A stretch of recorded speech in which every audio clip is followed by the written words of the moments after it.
कितनी sugar consume कर लें जिससे हम हार्ट को डैमेज ना करें? आपका तंबाकू जितना खराब है, शुगर उतना खराब है।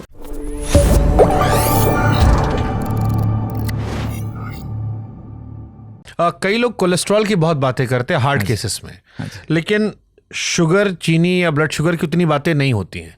हाँ जी, यस, हाँ जी। क्या ये ज्यादा होनी चाहिए और कितनी शुगर कंज्यूम कर लें जिससे हम हार्ट को डैमेज ना करें? जैसे बताया 100 साल में हमारा दुनिया में हमारे बुजुर्ग लोग जो एक महीने में जितना शुगर खाते थे, अभी आजकल में एक दिन में उतना खाते हैं। तो शुगर शरीर के लिए सबसे डेंजरस है।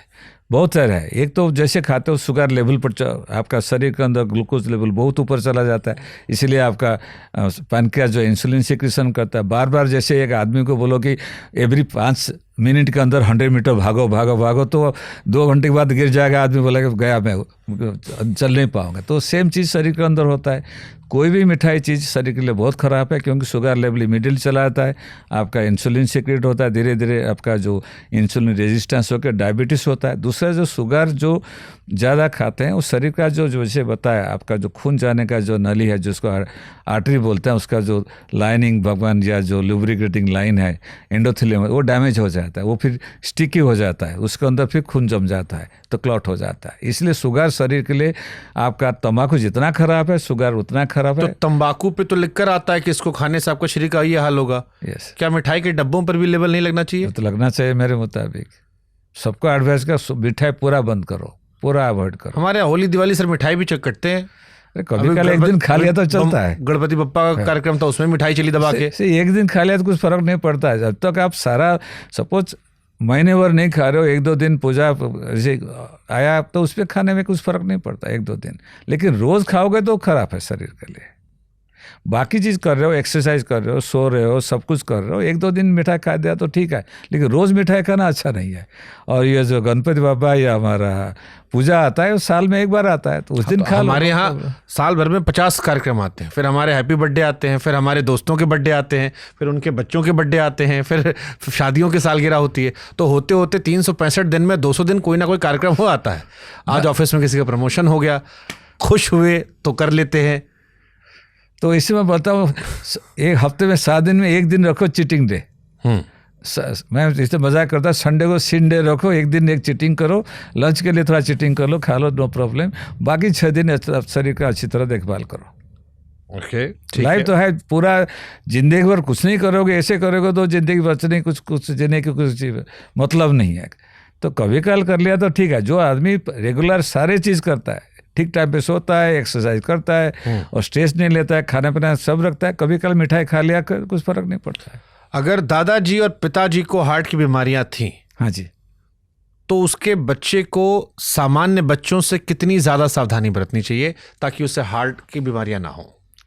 ये दिखा गया कि जैसे दादा या पिताजी या माताजी का हार्ट दिल का बीमारी है, बच्चों को 10 साल पहले हो जाता है। स्पेशली जिसको 65 साल से कम उम्र में, मतलब जिसको कम उम्र में सपोज दादाजी या पिताजी को या माताजी को दिल का बीमारी हुआ, तो बच्चों का 10 साल पहले और हो जाएगा। सपोज उनको 60 साल में हुआ तो बच्चों को 50 साल में होने की चांस है। लेकिन इसके साथ ये भी है, आप बचपन से सपोज जिसका फैमिली हिस्ट्री है, बचपन से आप पूरा अच्छी तरह केयर लिया तो दिल का बीमारी आप डिले कर सकते हो, नहीं होगा। मेरे पास अभी है, 1 महीना पहले एक पेशेंट आया था जो 72 साल था।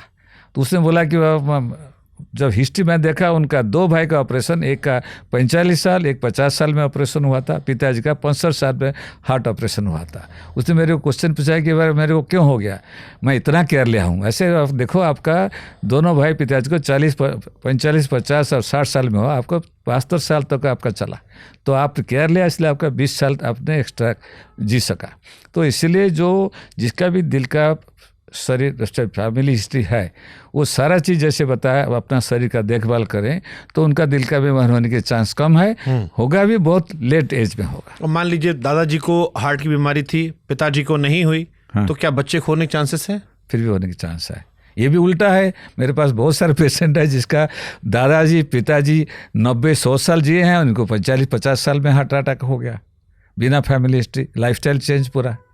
अभी मेरे पास पेशेंट है, जब पेशेंट आते हैं जिसका फादर लेके आता है 85-90, बच्चे को 45 साल में हार्ट अटैक हो गया, क्योंकि केयरलेस है, लाइफस्टाइल चेंज हो गया, दोनों का है।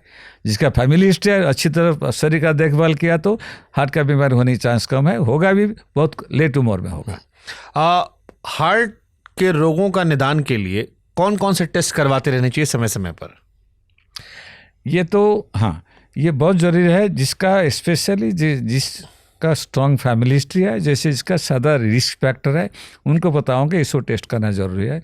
ये क्या लोग को सबका है कि करते हैं पहले एक ईसीजी करके देख लेते हैं। ईसीजी सबसे फैलासियस है। दिल का बीमारी स्पेशल जो ब्लॉकेज का बीमारी हम बोलते हैं, जो कोरोनरी डिजीज जो 80% हार्ट का बीमारी है, उसमें कुछ पता नहीं चलेगा, कुछ भी पता नहीं चलेगा ईसीजी तो हाँ, ज़्यादा तो ईसीजी कर लिया, नॉर्मल है चलो, और 2 दिन के बाद हार्ट अटैक होता है। क्योंकि ईसीजी तभी पता चलेगा, 2 चीज़, पहले हार्ट अटैक आ गया तो ईसीजी में दिखाई देगा कि पहले अटैक आया था, तो उसमें पता चल जाएगा, इमीडिएटली डॉक्टर इलाज करेगा। और जब दर्द हो रहा है उसी टाइम ईसीजी गया तो चेंजेस आएगा, अदरवाइज दर्द होने के 10 मिनट के बाद भी जाओ ईसीजी नॉर्मल आएगा। तो इसलिए ईसीजी बेकार है।